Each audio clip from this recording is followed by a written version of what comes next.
Assalamualaikum warahmatullahi wabarakatuh. Halo teman-teman, kembali lagi bersama saya Adinda Sasi Kirana.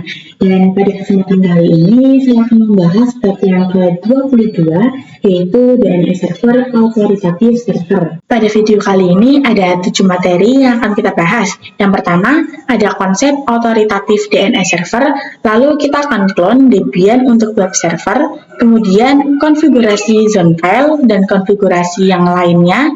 Kemudian kita juga akan melakukan pengujian authoritative DNS server. Saya akan jelaskan dulu untuk konsep authoritative servernya ya. Nah, jika pada caching itu kurang lebih fungsinya seperti ini, seperti yang sudah saya jelaskan pada video sebelumnya. Dan untuk authoritative itu kita menghindarkan atau menghilangkan mode request ke Google.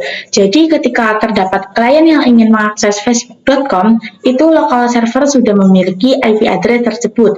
Jadi kita sudah setting IP address-nya di local DNS server, yang mana itu tidak memerlukan metode request ke google.com.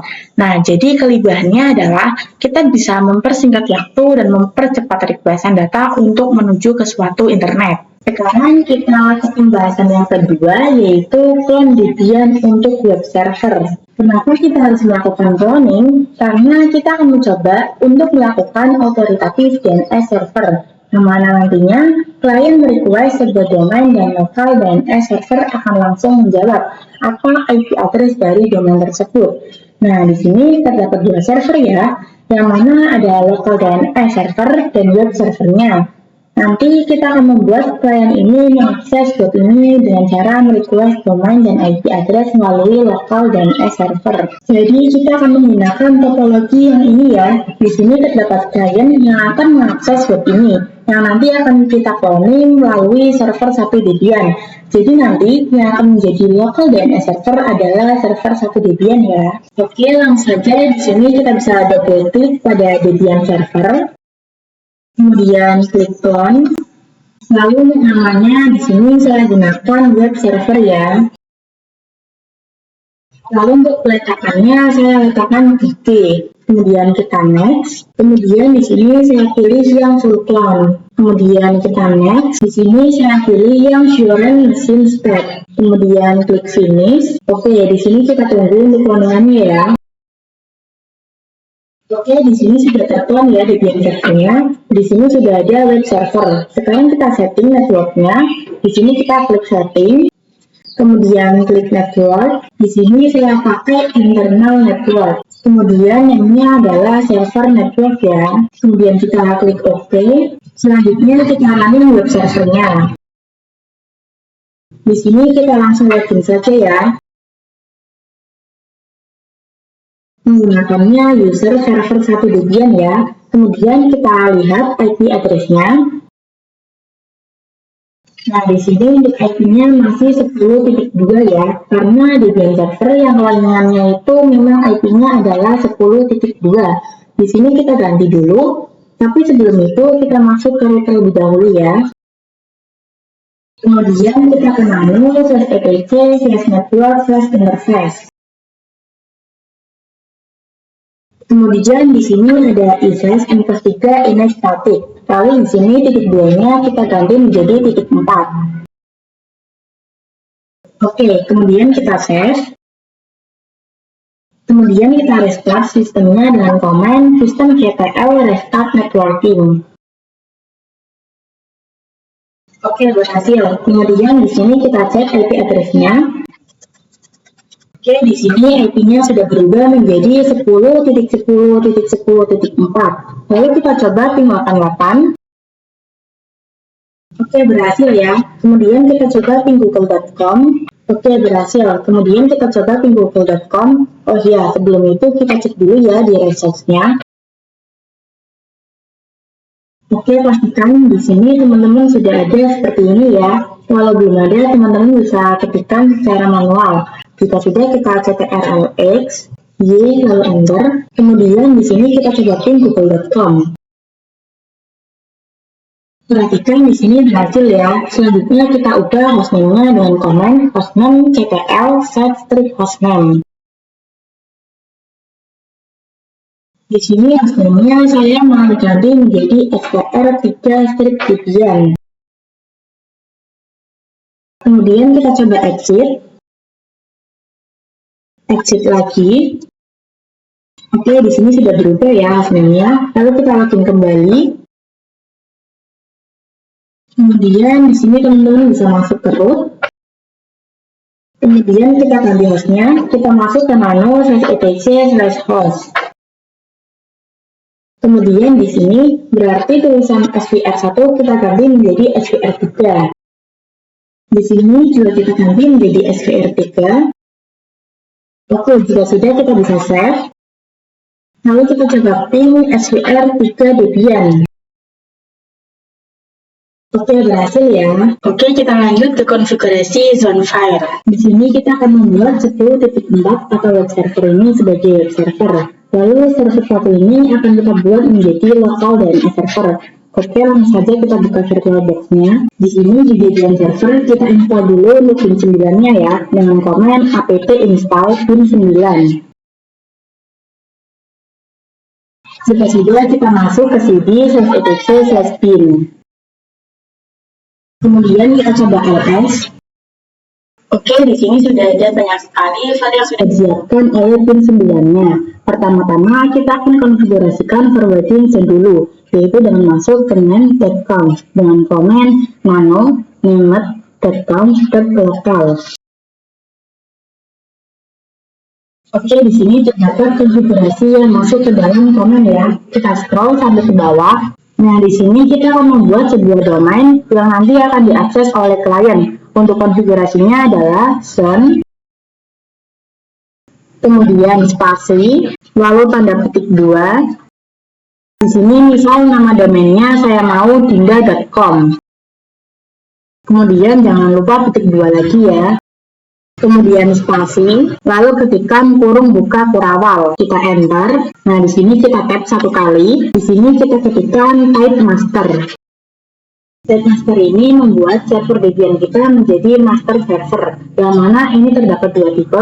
Yang pertama ada master sama dengan server aktif, sedangkan ada juga slash, yang itu tuh sama dengan server sebagai backup. Di sini jangan lupa kita kasih titik koma, kemudian kita enter, lalu kita tap satu kali. Di sini kita tulis di mana kita mau meletakkan zone filenya. Di sini kita tulis file, spasi, tanda petik, kemudian /etc/bin/db.dinda.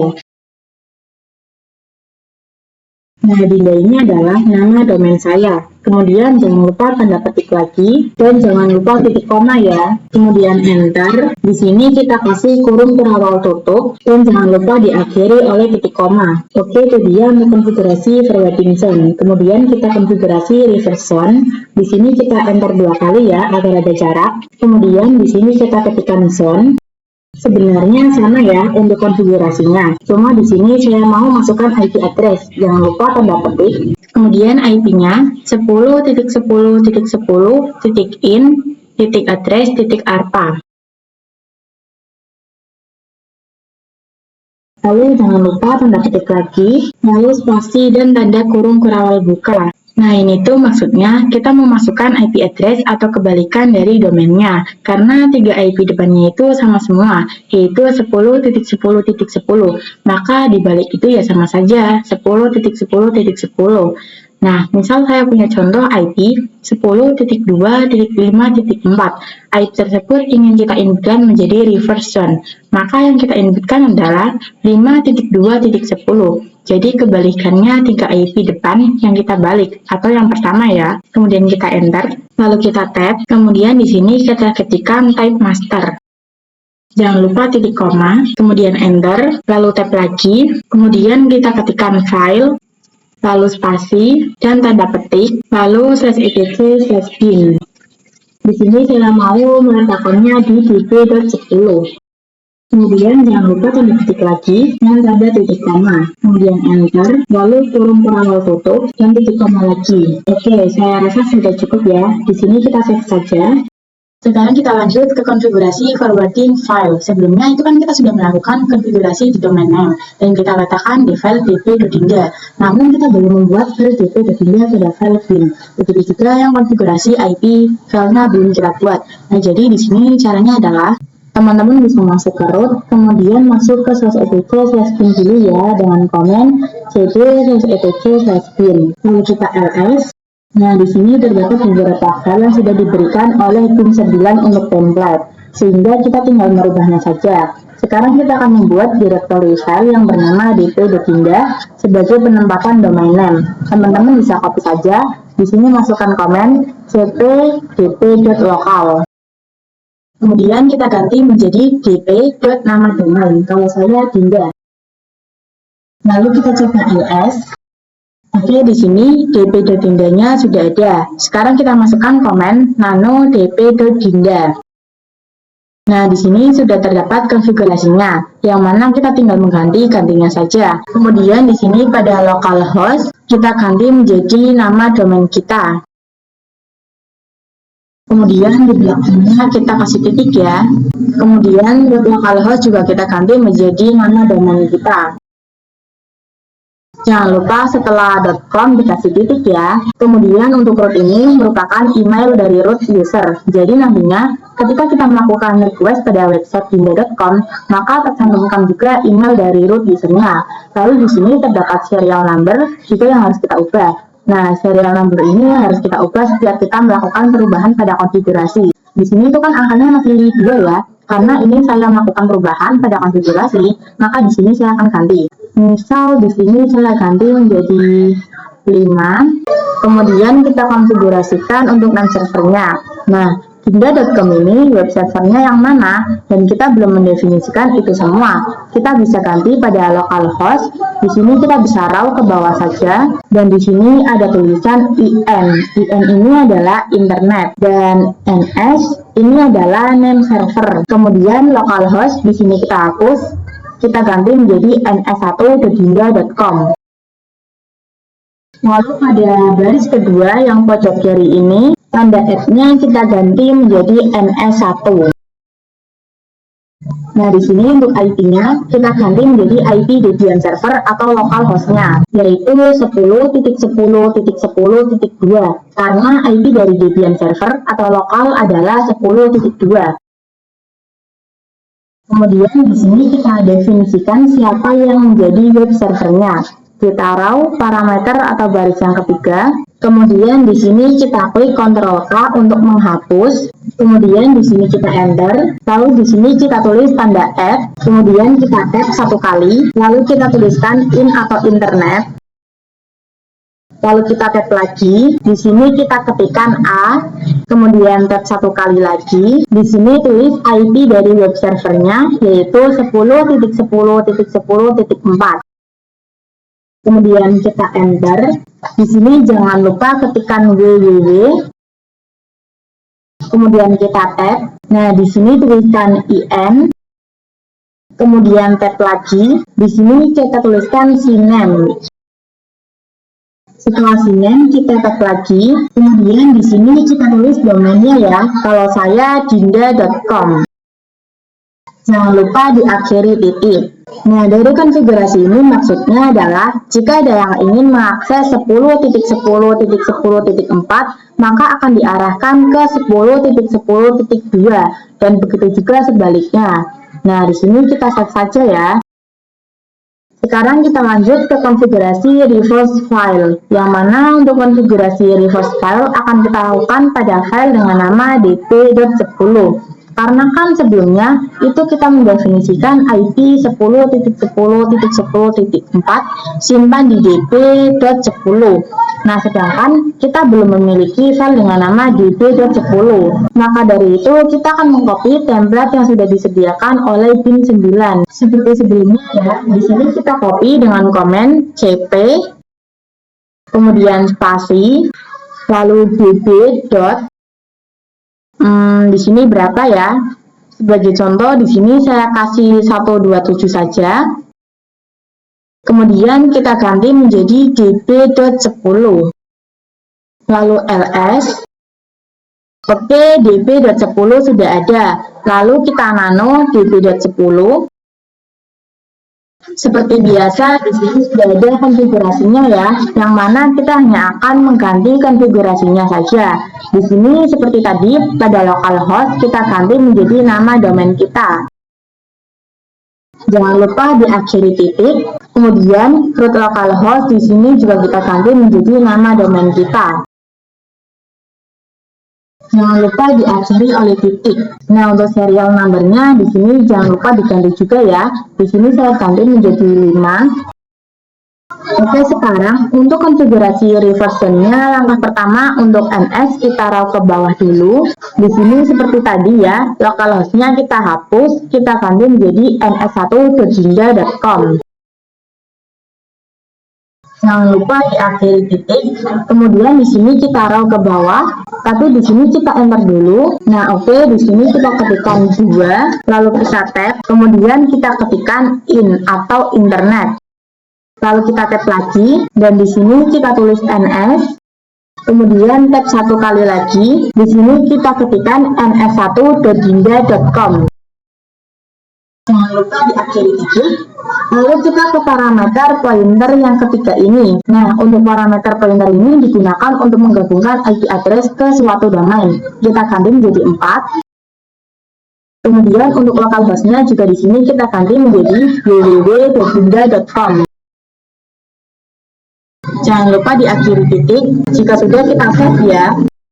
Sekarang kita lanjut pada materi yang keenam, yaitu verify konfigurasi dan restart service. Jadi nanti kita akan memastikan bahwa tidak ada error atau masalah pada konfigurasi yang kita lakukan tadi. Pertama-tama di sini kita cek dulu ya, komennya yaitu cat db.jinja. Oke, kemudian cat db.10. Dan jika teman-teman ingin mengganti konfigurasinya, jangan lupa untuk mengganti serial numbernya ya. Oke, jadi untuk pengecekan pertama adalah di sini kita ketikkan name strip checkcon. Oke, jika tidak ada output apapun itu berarti konfigurasi pada net tidak ada masalah atau aman ya. Kemudian kita cek db.jinja dengan komen name strip checkcon.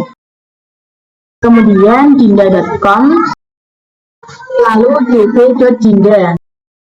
Ini maksudnya kita akan mengecek apakah ada kesalahan atau error pada nama domain dan konfigurasi domain. Oke, di sini kalau keterangannya loaded serial 5 sama dengan oke, berarti ini konfigurasinya kita pada domain yang ini semuanya aman, tidak ada masalah ya. Kemudian yang terakhir kita cek IP-nya, yaitu dengan komen name strip checkzone 10.10.10.in strip address.arta db.10.